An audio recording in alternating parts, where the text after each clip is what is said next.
Buenos días a todos, soy el Dr. Richard Poland. Me dirijo a ustedes desde la Universidad de Columbia en Nueva York. Me encantaría poder estar en el Ecuador con ustedes, pero la pandemia no lo permite. Pero espero que me inviten en el futuro para poder ver su país hermoso. Voy a hacer 3 presentaciones el día de hoy. Y sé que habrá tiempo fijado para preguntas y respuestas y espero oír de ustedes. Esta primera charla está titulada La controversia del oxígeno. ¿Por qué es que los neonatólogos no le atinan correctamente? En nuestro planeta casi todo ser viviente requiere una alta concentración de oxígeno para poder sobrevivir. Pero ese no fue siempre el caso. Eh, en la época prehistórica, más o menos hace 4.000 millones de años, las primeras células se llamaron procariotas. Las procariotas no tenían un núcleo definido, tenían ADN para poder replicar, no tenían organelos y la atmósfera era uno que contenía altas concentraciones de metano, sulfuro de hidrógeno y dióxido de carbono.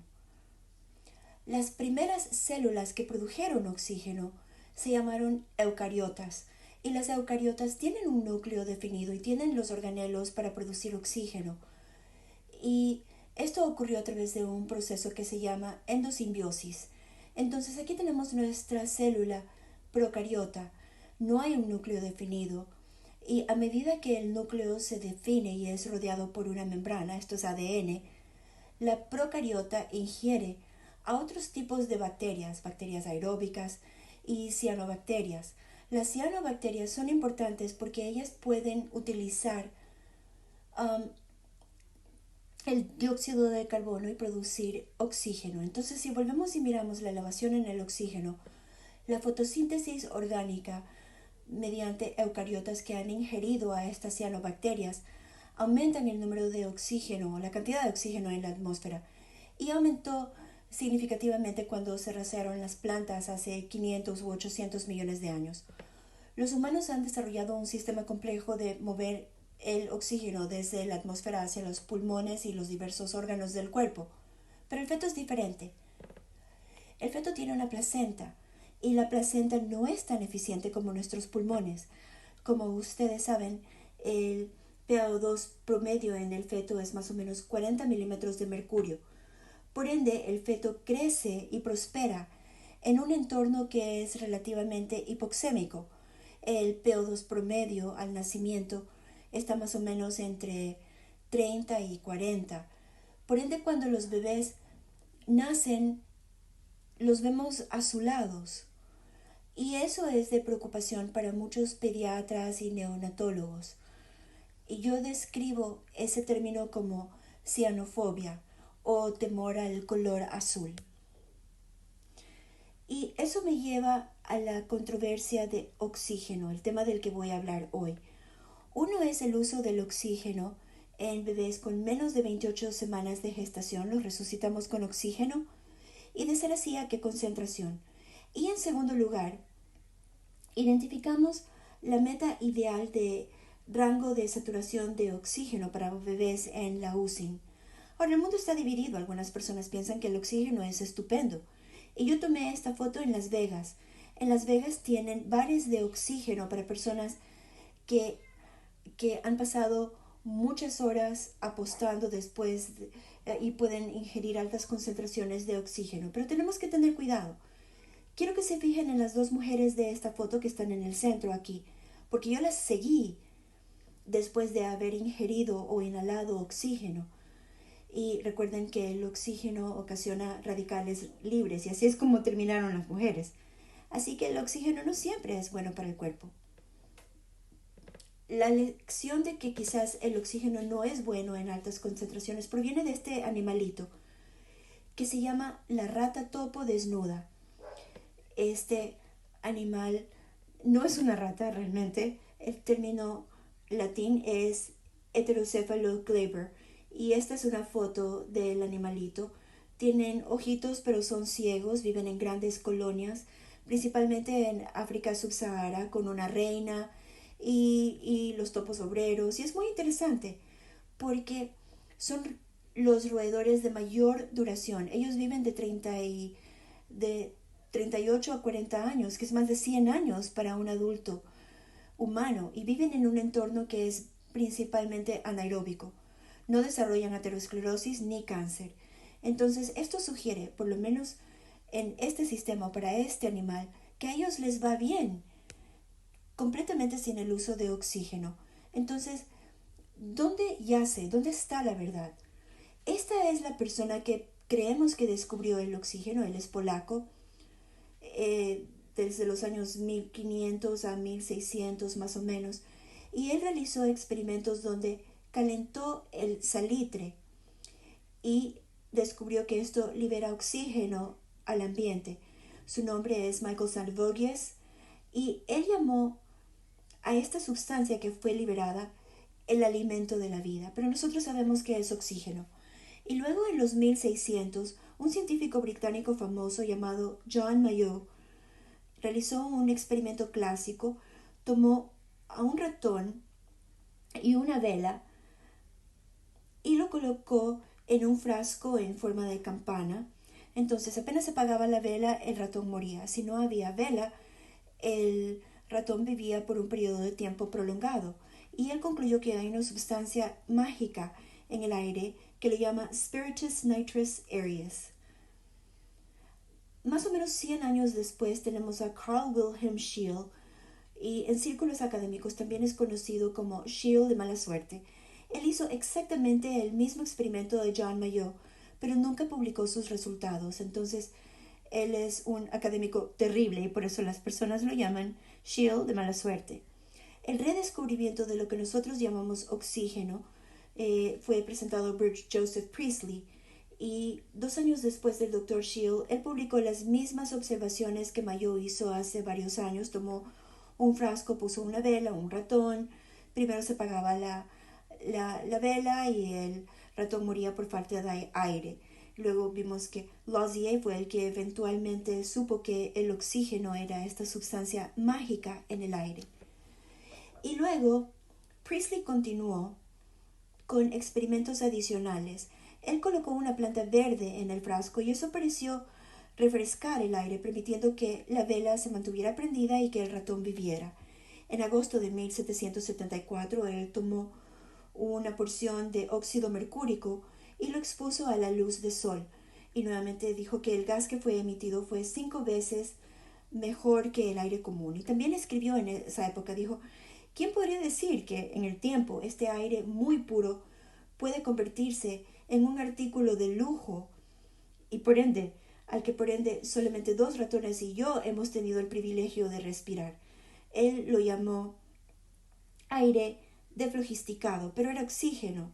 Y tal vez eso fue el ejemplo de Las Vegas, donde las personas iban a inhalar esto. Esto fue en 1774. Para 1780 las personas estaban utilizando el oxígeno para resucitar a bebés. Este es un obstetra francés famoso, François Chausier, que vivió en 1700, inicios de 1800, y bebés que tenían problemas de respiración al nacer se les colocaba este bolo o este globo de caucho para ayudarlos a respirar. Ahora, la pregunta es, ¿los bebés que son cianóticos al nacer necesitan un suplemento de oxígeno? Y la respuesta es no, y hay muchos datos que respaldan esto. Todos los bebés nacen azul, y si se les da tiempo y no se les administra oxígeno y no necesitan ser resucitados, rápidamente se vuelven rosados.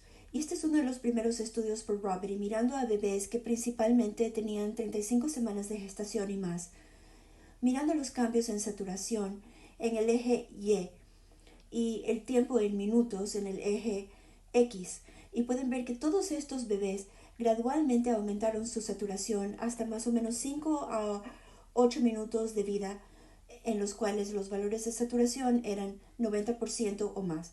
Los bebés de parto vaginal alcanzaron ese nivel de saturación más rápidamente que aquellos nacidos mediante cesárea, que se muestran en anaranjado en esta diapositiva. Consideramos que el nacimiento vaginal ayuda a movilizar los fluidos en los pulmones.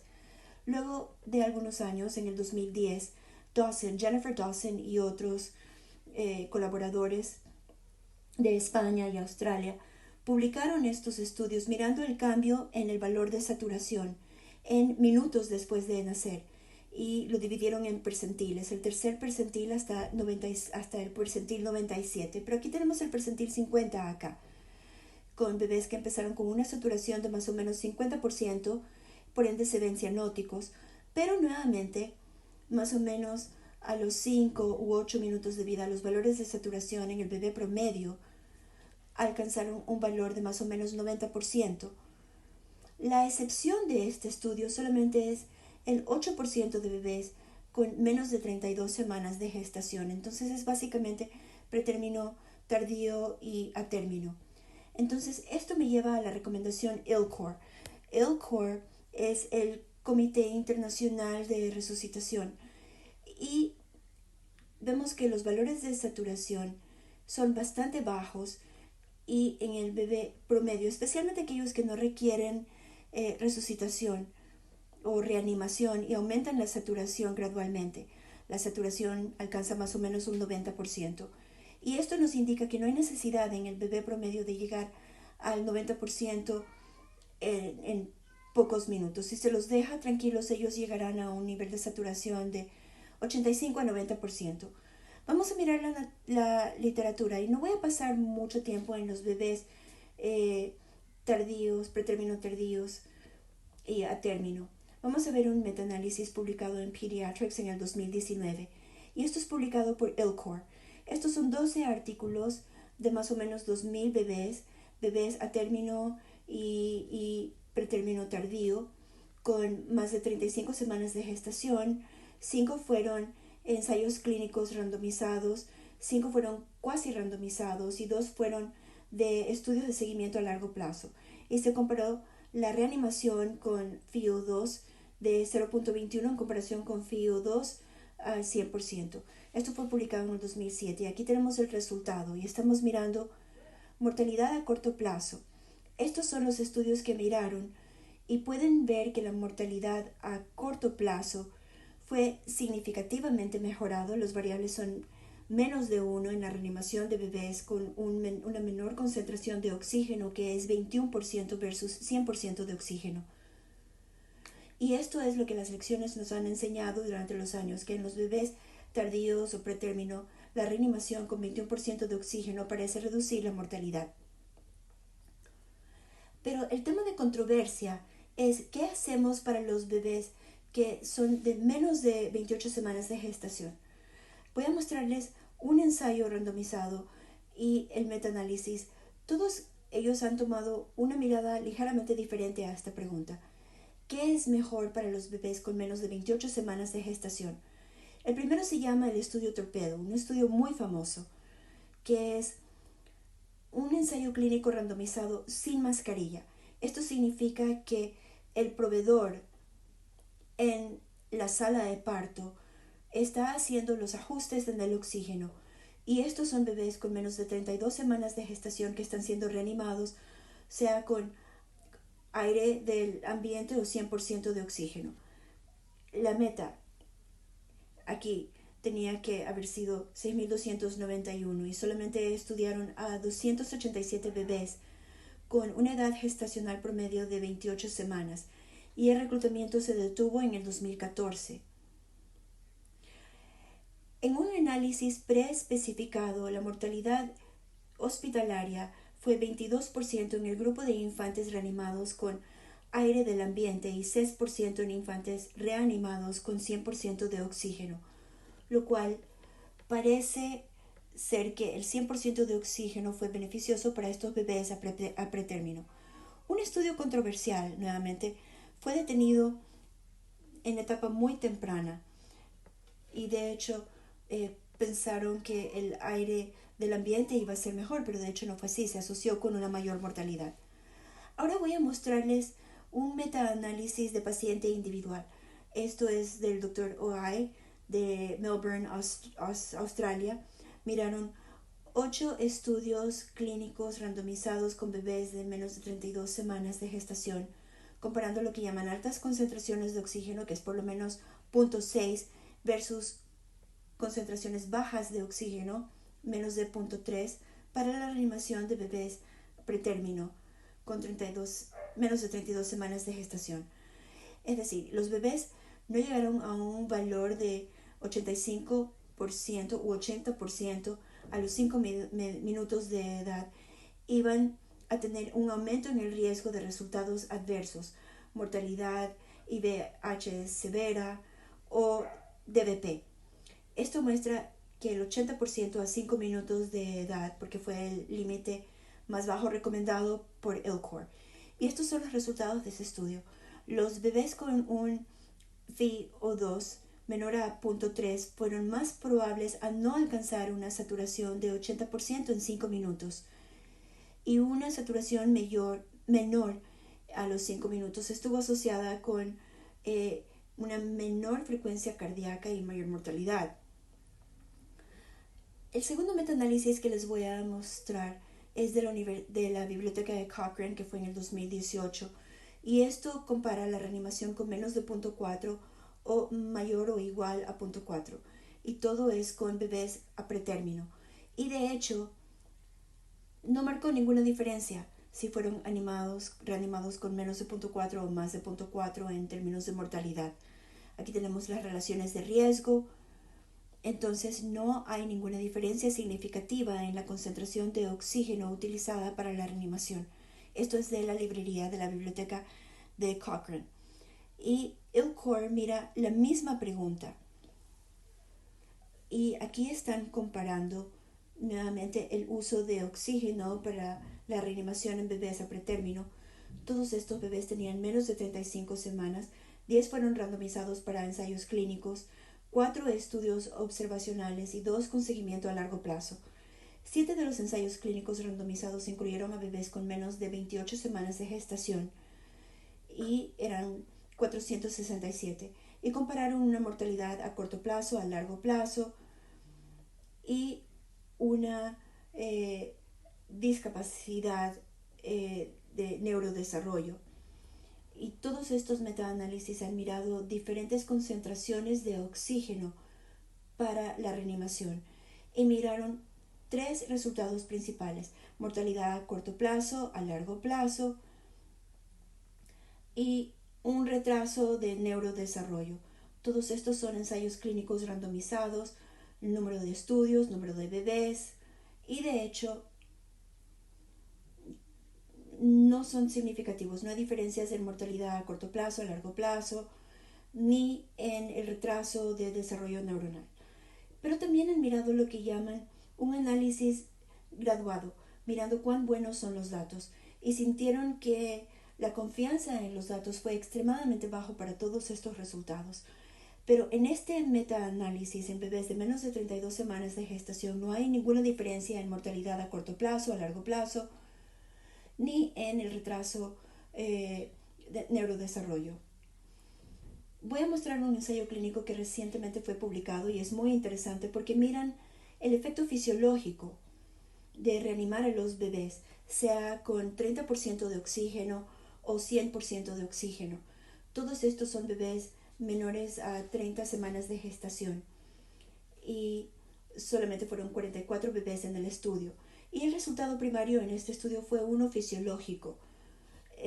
Los volúmenes de minuto, el flujo inspiratorio, los volúmenes tidales fueron significativamente mayores en los bebés a pretérmino reanimados con 100% de oxígeno versus el 30% de oxígeno. También miraron la duración de la hipoxemia, que es la saturación menor al percentil 25, que fue más corto en el grupo de oxígeno de 100%, pero no hubo ninguna diferencia en la hiperoxemia ni evidencia de esto, y concluyeron que iniciar a la estabilización de infantes a pretérmino al nacer con 100% de oxígeno llevó a un mayor esfuerzo de respiración, mejoró la oxigenación y una menor duración de ventilación con mascarilla en comparación con el 30% de oxígeno, sin aumentar el riesgo de hiperoxia o de estrés oxidativo. Así que ellos sostienen que el uso de 100% de oxígeno aumenta el esfuerzo inspiratorio, aumenta la ventilación, el volumen tidal, sin aumentar la hiperoxia o el estrés oxidativo. Así que aquí tenemos los mensajes principales para la primera parte de esta charla. En el 2015, NRP recomienda iniciar con un FiO2 de 0.21 en términos de infantes de 0.21 a 0.30 en infantes pretérmino. Él sintió que esto es un alto nivel de evidencia en base a los ensayos randomizados. Tiene sentido utilizar FiO2 por lo menos con 30% de oxígeno para reanimar a los bebés con menos de 28 semanas de gestación, aunque no conocemos el FiO2 ideal y tal vez una mayor concentración sea mejor. En cualquier bebé donde hay un colapso de la circulación sistémica, es decir, hay un problema cardíaco o una bradicardia severa, esto con menos de 60 latidos por minuto, no, o sea, y el uso de oxígeno al 100% restaura el flujo de sangre más rápidamente. Yo realmente llevaría a ese bebé al 100% de oxígeno y luego procedería con la reanimación. Ahora, si hacen eso, el 100% de oxígeno debe ser retirado lo antes posible para reducir la producción de especies reactivas de oxígeno. ¿Y cómo miro esto? Miro los latidos cardíacos, no miro los niveles de saturación. Los valores de saturación van a aumentar lentamente, pero la frecuencia cardíaca, si esta aumenta rápidamente, quiere decir que el gasto cardíaco y el flujo sanguíneo al cerebro han sido restaurados. Ahora voy a entrar en la segunda parte de esta charla, que es cuáles son las metas de saturación de oxígeno que deberíamos utilizar en la UCI para bebés a pretérmino. En un estudio muy importante en 1942, Wilson de Estados Unidos hizo la observación de que si tomamos a bebés con una respiración de la sala, el aire de la sala, y lo ponemos en 70% de oxígeno, esa respiración periódica va a desaparecer. Y dije, bueno, eso es interesante. Y luego en ese mismo documento en 1942 dijeron, no tenemos pruebas de que el tipo de respiración regular que nosotros creemos que es normal es mejor para un bebé prematuro que un tipo de respiración periódica. Entonces fueron muy cautos. La Academia Americana de Pediatría no lo fue. En 1948 ellos recomendaron empezar con 40-50% de oxígeno para todos los bebés prematuros inmediatamente después del nacimiento y continuar por periodos de tiempo que van más o menos fluctúan entre 12 horas hasta un mes. Entonces, hubo una serie de médicos tratando a todos los bebés prematuros con un suplemento de oxígeno. ¿Qué hicieron eso? Sabemos que retrospectivamente ocasionó ROP, pero la observación que vincula oxígeno con ROP no se descubrió en Estados Unidos, sino por Mary Cross en Inglaterra y Kay Campbell en Australia, que ambas eran pediatras. Y ellas realizaron la observación cuando empezaron a importar aislados de Estados Unidos que podían entregar altas concentraciones de oxígeno. Así que fueron las primeras personas en decir, ay Dios mío, tal vez es el oxígeno lo que está ocasionando la retinopatía del prematuro.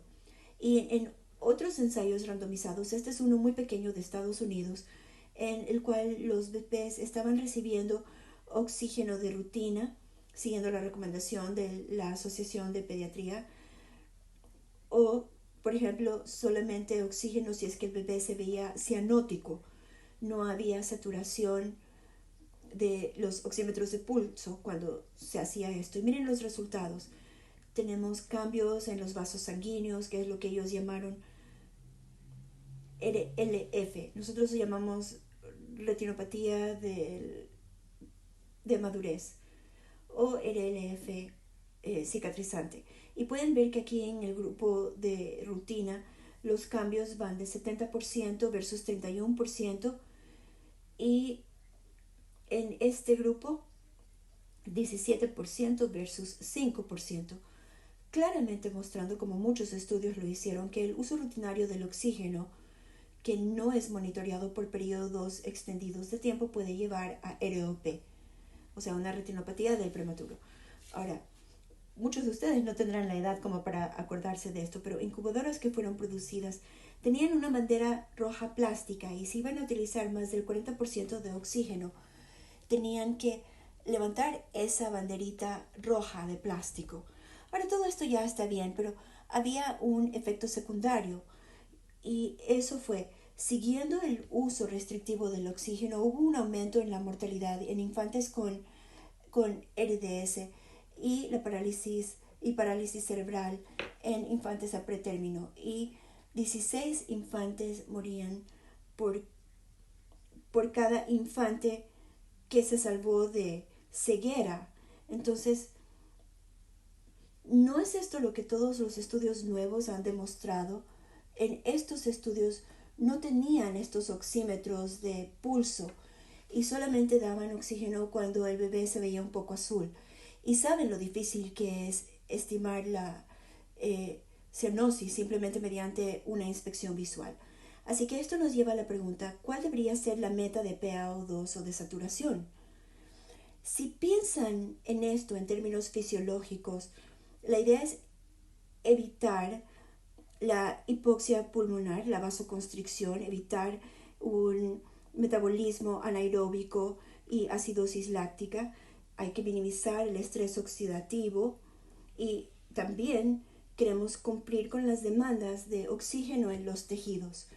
Desde un punto de vista estrictamente clínico, queremos evitar ROP, evitar DVP, reducir la lesión CNS y obviamente reducir la mortalidad. Y esas eran las metas de NEOPROM. NEOPROM es un estudio multi-internacional y esto significa metaanálisis neoprospecto, que fue diseñado para armonizar datos prospectivamente recogidos de 5 ensayos en muchos países utilizando bebés de menos de 28 semanas de gestación con los mismos métodos y puntos N. Ahora tenemos los ensayos de soporte de Estados Unidos, SUPPORT, el ensayo canadiense de oxígeno, COT, y lo que las personas llaman BOOST 2, que son 3 ensayos en el Reino Unido, en Australia y Nueva Zelanda. El resultado primario para todos estos ensayos fue el compuesto de muerte o discapacidad por 18 a 24 meses de edad corregida. Los infantes fueron asignados aleatoriamente a uno o dos de los rangos de saturación. Y eso se ve aquí en esta diapositiva. Aquí tenemos el rango de saturación más bajo, 85-89. Aquí tenemos la saturación más alta, 91-95.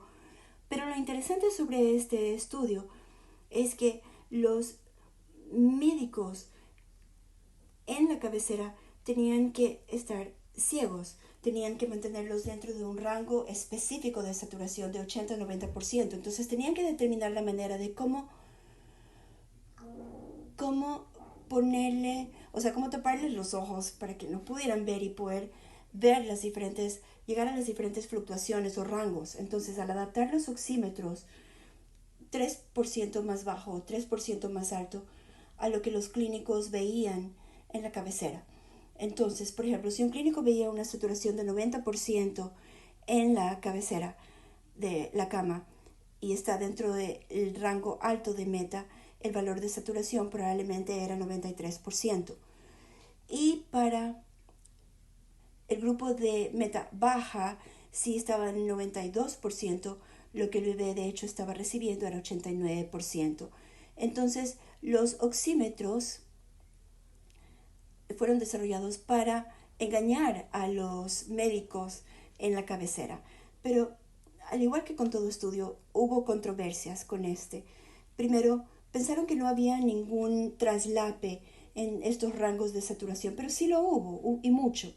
Entonces, aquí tenemos el ensayo canadiense, aquí tenemos BOOST 2, y aquí tenemos el SUPPORT de Estados Unidos. Y pueden ver que las metas más bajas de rango de saturación que se muestra en azul en cada uno de estos gráficos tiene un traslape considerable con el rango de saturación más elevado.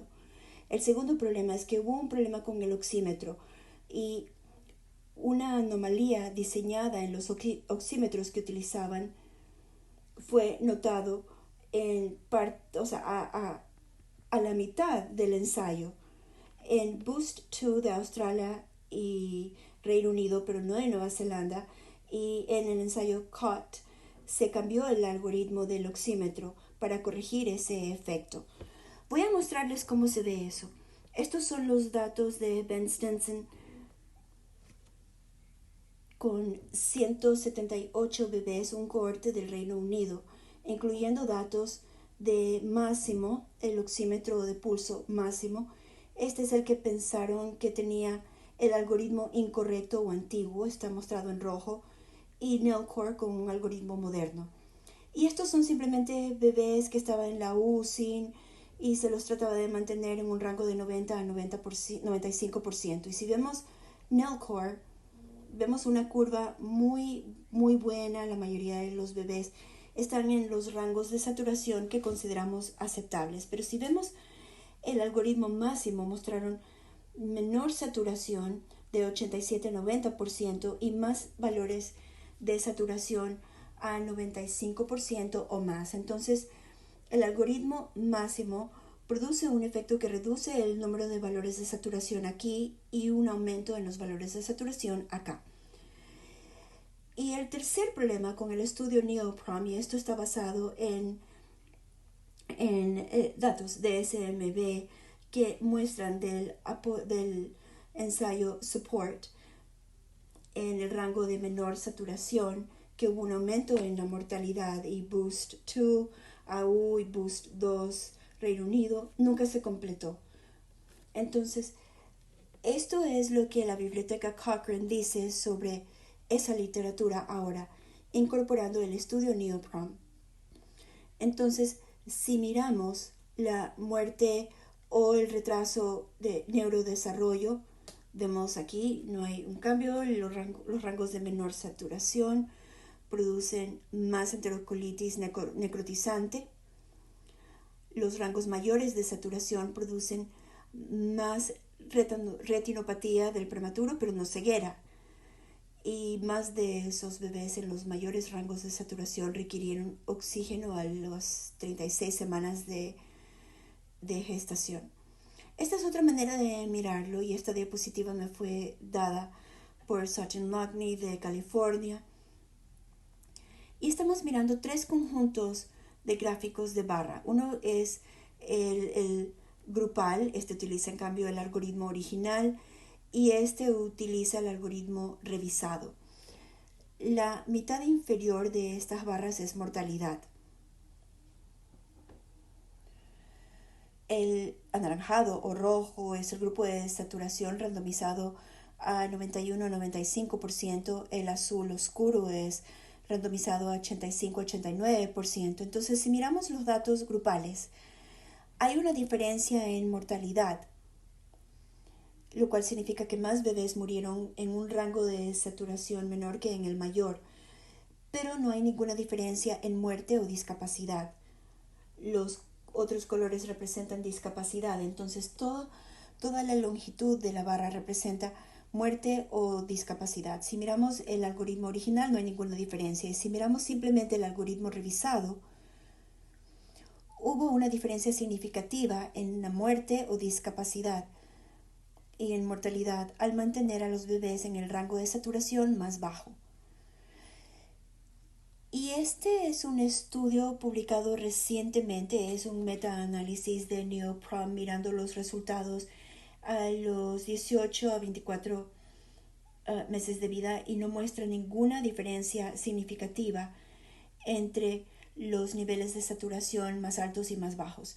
Estos son los valores aquí. El valor de saturación más bajo fue asociado con una mayor mortalidad, 19.9% versus 17.1%, y enterocolitis necrotizante 9.2 versus 6.9%.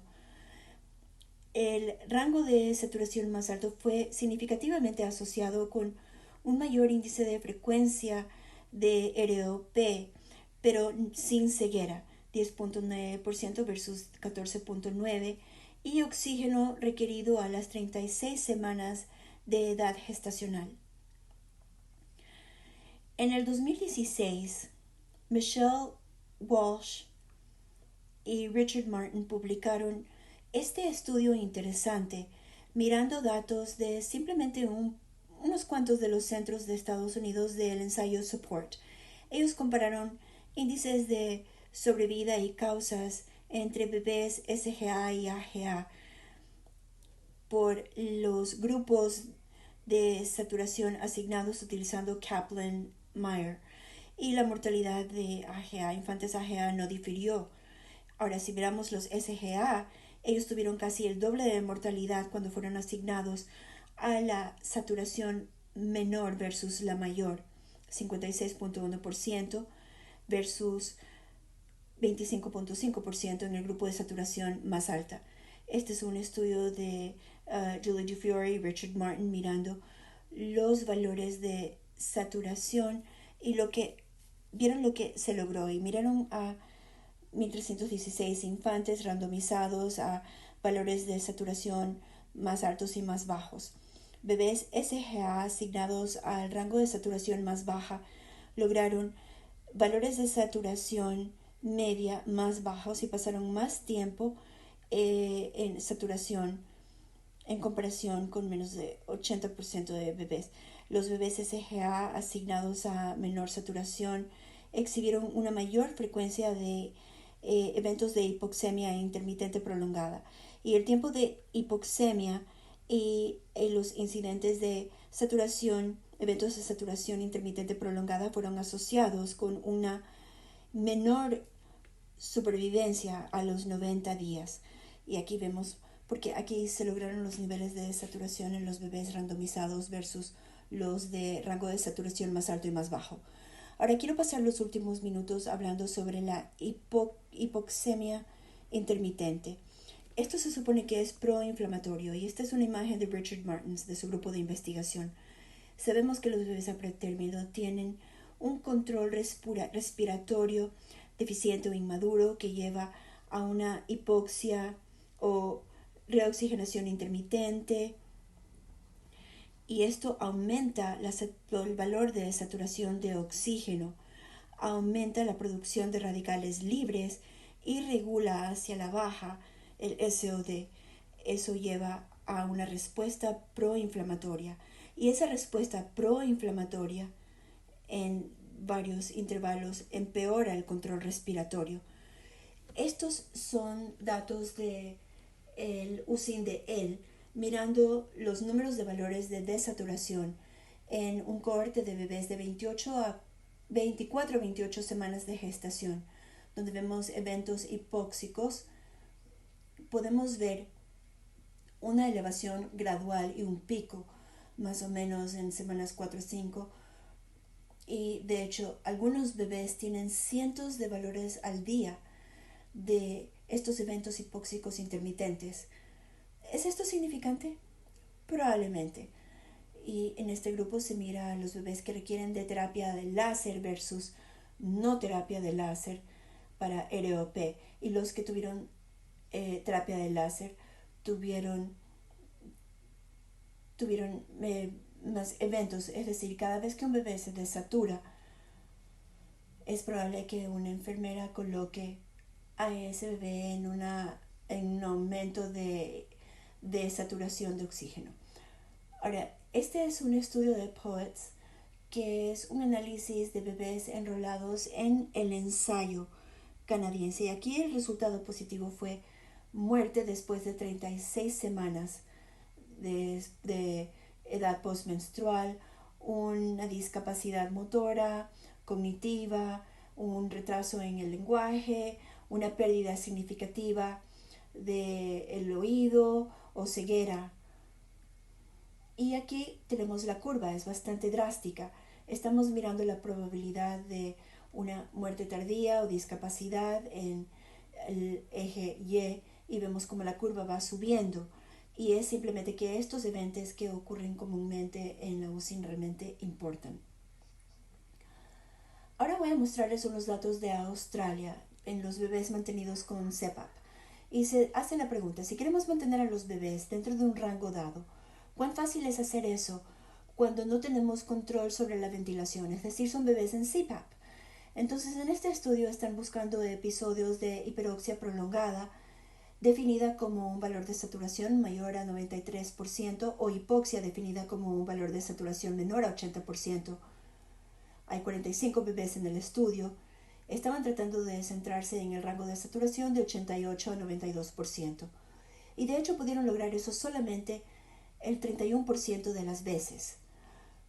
Cuando reciben oxígeno suplemental, el número promedio de episodios hiperóxicos sostenidos en 24 horas fue 48, que es bastante.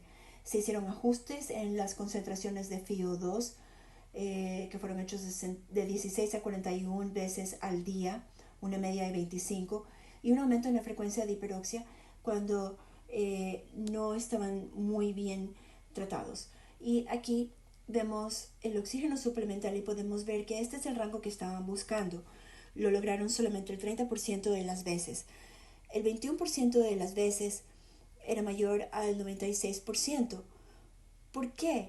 Todos toleramos la hiperoxia mucho mejor que lo que toleramos la hipoxia o el valor de saturación de menos de 85%, que fue visto solamente el 3% de las veces. Y aquí tenemos datos de mi propia unidad utilizando un sistema de computación. Vemos los rangos de saturación y quiero que miren la franja anaranjada aquí de esta tabla, mirando el valor de saturación de menos de 85%, 85 a 90%, 91 a 95%, que es nuestra meta, y mayor a 95%.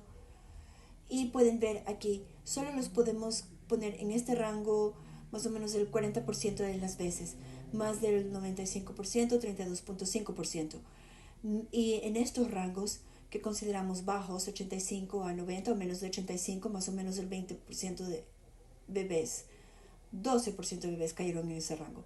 Entonces toleramos la hiperoxia mejor que lo que consideramos.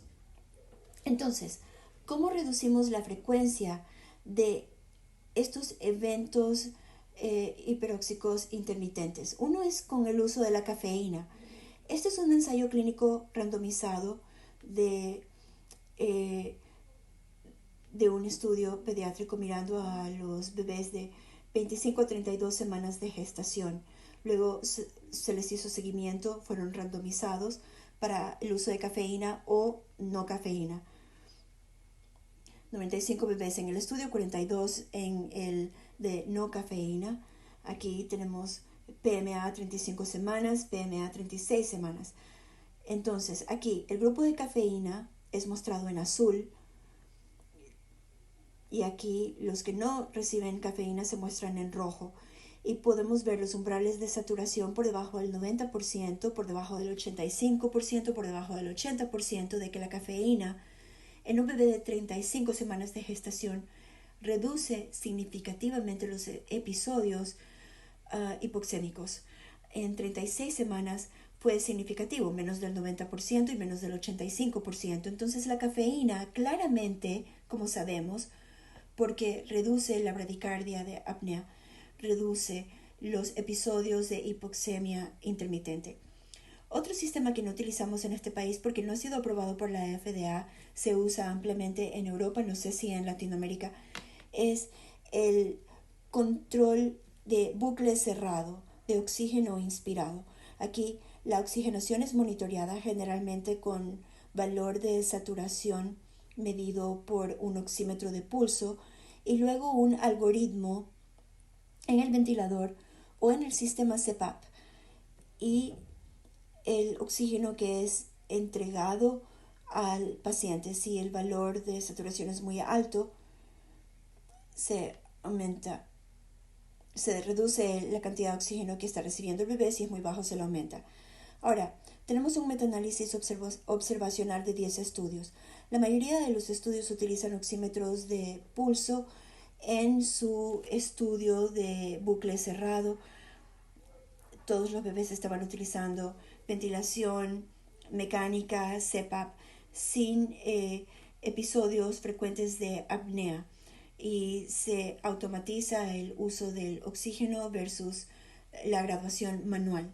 Aquí estamos mirando el bucle cerrado que se muestra en azul, los ajustes por la enfermera en anaranjado y miramos el rango de saturación aquí que es mayor con el ajuste por las enfermeras que con una tecnología de bucle cerrado. Y aquí estamos mirando el tiempo por debajo del rango de saturación. Y de hecho aquí no hubo ninguna diferencia significativa de que las enfermeras hicieran el ajuste versus la tecnología. Y aquí vemos los episodios prolongados de desaturación, menos del 80% por más de un minuto. Y aquí durante un periodo de 24 horas. Y podemos ver que con la tecnología de bucle cerrado aquí fue mucho mejor en reducir el número de estos episodios prolongados de saturación que con el ajuste rutinario de valores de saturación por la enfermera. Entonces, ¿qué nos dice este estudio? En primer lugar, la tecnología de bucle cerrado, vemos que el control es factible, mejora el porcentaje de tiempo dentro del tiempo meta de saturación al reducir el tiempo por debajo o por encima de la meta. Reduce el tiempo pasado en la hipoxia y la hiperoxemia prolongada. Es más factible en las diferentes saturaciones y esto mira el cambio manual de FiO2 por hora de manera rutinaria y con bucle cerrado. Y claramente la tecnología de bucle cerrado reduce el número de veces que la enfermera tiene que hacer el ajuste manual. Y bueno, creo que finalmente esta es mi penúltima diapositiva. Y quiero destacar el punto de que un valor de saturación o un rango de saturación no es apropiado para todas las situaciones clínicas. Aquí tenemos un bebé con 18 semanas de gestación. Vemos aquí el ojo que se empieza a desarrollar. Cuando el bebé nace pasa de un ambiente básicamente hipoxémico con un P2 de 30-40 a uno que es más o menos el 90%. Cuando nace un bebé prematuramente, eso realmente dispara muchas hormonas en el cuerpo. Entonces, el factor FiO2, hipo, y a medida que el bebé va creciendo, todas esas hormonas van controlando el desarrollo vascular del ojo. Y si es que ese desarrollo no se va dando, el ojo se vuelve hipoxémico, sobreregula esas tres hormonas y también hipo. Y eso ocasiona la proliferación que lleva a la retinopatía del prematuro. Entonces, lo que tiene sentido después de un nacimiento prematuro es mantener los valores de saturación un poco más bajos. Y nuevamente, si desarrollan ROP, luego hay que aumentarlos para tratar de suprimir estos factores. Yo no he visto un ensayo clínico randomizado con ese enfoque. Este es un estudio observacional retrospectivo mirando lo que llaman metas de saturación que son estáticas o que son graduadas. Esto es con bebés prematuros. Las estáticas eligen 90 al 94% hasta 35 semanas y mayor al 94% de 36 semanas o más.